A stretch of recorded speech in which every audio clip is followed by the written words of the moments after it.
coming and joining this program. Thank you for joining us today at this important dialogue on reform deadlock, the way forward. Your continued engagement with Bangladesh reflects a shared commitment to democratic governance, institutional accountability, and meaningful reform. Today's discussion is not merely about political disagreement, it is about the future character of Bangladeshi state to democratic transformation, or whether those aspirations will once again be absorbed into the old cycle of authoritarian politics and institutional capture. Distinguished guests, the July Revolution of 2024 was not an ordinary protest movement. It was a historic national awakening. Students, workers, professionals, intellectuals, and ordinary citizens united against a deeply entrenched authoritarian order that had concentrated power, weakens our institution, manipulate elections, undermine judicial independence, and restricted freedom of expression. The people of Bangladesh demanded not cosmetic reform, but structural transformation. They demanded a republic where institutions would be stronger than individuals, where accountability would prevail over impunity, and where democracy would no longer depend on repeated sacrifice. Following the fall of authoritarian regime, an interim government was formed under the leadership of Professor Dr. Muhammad Yunus with a clear national mandate, which was to reform state institutions, ensure justice for victims of repression, and oversee a democratic transition. On behalf of the National Citizen Party, we argued that meaningful reform required a new democratic constitution. We believed that Constitution of 1972 had evolved into a framework enabling excessive concentration of executive authority and one-party domination over the state. Without structural constitutional reform, democratic backsliding would inevitably return. However, due to resistance from powerful political actors, the proposal for a new constitution was abandoned. Instead, all parties agreed upon the July Charter as a framework for minimum but essential reforms. Despite our reservation, we accepted the Charter because it included critical safeguards like judicial independence, protection of constitutional bodies from executive interference, and the establishment of a proportional representation based upper chamber to prevent unilateral constitutional manipulation.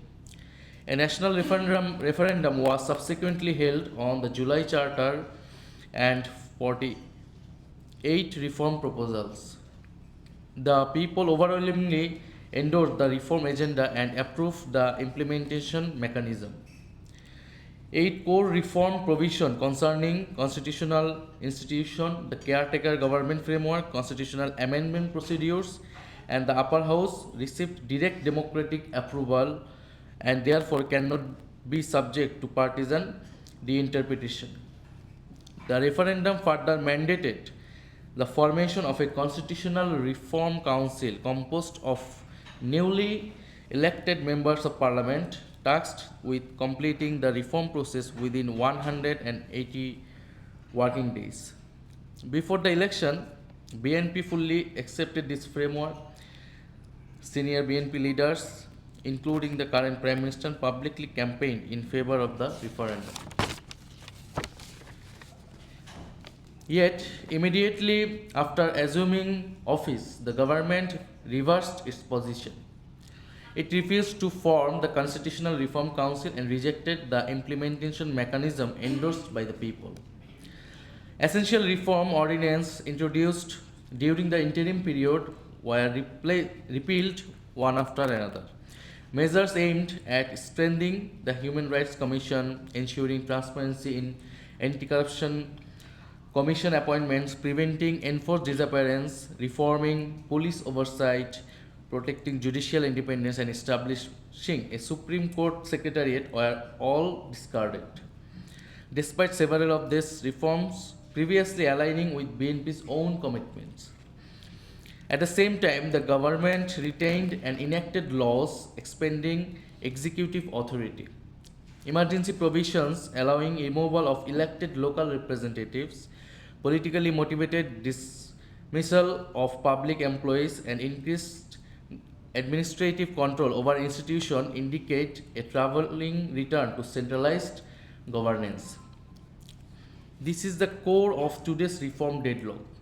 The people voted for structural transformation, but the ruling establishment is attempting to preserve the old architecture of power through selective and superficial amendments. The government now seeks to amend the constitution through ordinary parliamentary procedures. Yet Bangladesh's constitutional history demonstrates the fragility of such an approach. Major amendments under successive governments, including 5th, 7th, 8th, 13th, and 16th amendments, were later struck down by the judiciary for violating the constitution's basic structure. Any attempt to impose fundamental structural change through ordinary amendments alone risks creating another cycle of constitutional instability and political confrontation. This is why we continue to demand the immediate formation of the Constitutional Reform Council in accordance with the referendum mandate. Genuine constitutional reform must be participatory, transparent, and rooted in popular sovereignty. Distinguished guests, the reform crisis is not limited to constitutional matters. Bangladesh is also witnessing the gradual return of economic mismanagement and institutional politicization. The interim government initiated reforms in banking and revenue administration to restore discipline and recover stolen assets. Many of those initiatives have now been abandoned. Recent amendments to the Bank Resolution Ordinance returning financial institutions to politically connected business groups associated with past state capture. We are also witnessing increasing politicization of university, the civil administration, and major public institutions where partisan loyalty is increasingly prioritized over merit and professional competence. This undermines the neutrality of the state and weakens public confidence in national institutions. Equally concerning is the shrinking space for freedom of expression. Citizens have been arrested and prosecuted under the Cybersecurity Ordinance for social media activity, including content creator A.M. Hassan Nasim over allegation related to satirical political content. The July Revolution was fought to establish a democratic order where criticism and dissent would not be criminalized. Any return to intimidation, censorship, and fear directly contradicts the spirit of that uprising. Bangladesh also faces significant regional and humanitarian challenges. We are deeply concerned by recent developments in West Bengal, including reports of disenfranchisement, intimidation, and communal targeting of vulnerable communities. Any attempt to forcibly push marginalized population toward Bangladesh risks creating another humanitarian crisis in our region. We argue the international community to uphold the rights, dignity, and security of all minorities and vulnerable population in India and all other countries, especially in South Asia. At the same time, Bangladesh continues to host 1.2